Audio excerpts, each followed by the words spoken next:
kuratibu utafiti katika vituo, taasisi na vyuo vinavyolenga changamoto za afya nchini, kutoa huduma kwa kuzingatia ushahidi wa kisayansi na kukamilisha tafiti zinazoendelea, pamoja na kuanza tafiti mpya katika kinga, tiba, utengamao, mafunzo, dawa na mifumo ya afya, kuimarisha huduma za ukunga, afya ya uzazi, mama na mtoto, kupunguza vifo vya watoto wachanga na vitokanavyo na uzazi, kuhakikisha upatikanaji wa dawa na bidhaa za afya ya uzazi, mama na mtoto, kuongeza vituo vya huduma za watoto wachanga, wagonjwa na waliozaliwa na vituo na uzito mpungufu, vituo vya kujifungua na huduma rafiki kwa vijana, na kuimarisha matumizi ya chati uchungu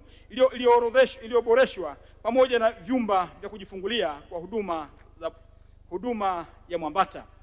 Lakini 8 ni kuimarisha upatikanaji wa uendelezaji wa wataalamu wa sekta ya afya kwa fani ya kati, ubingwa na ubingwa bobezi, kuongeza programu ya mafunzo ya ubingwa na ubingwa bobezi kwa uratibu wa muda mrefu wa SETI, kusimamia ubora wa mafunzo kwa vyuo vya umma na binafsi pamoja na mafunzo wa vitendo, kuendelea kuajiri watumishi wa ajira ya kudumu na mkataba, na kuimarisha miradi ya ujenzi wa miundombinu katika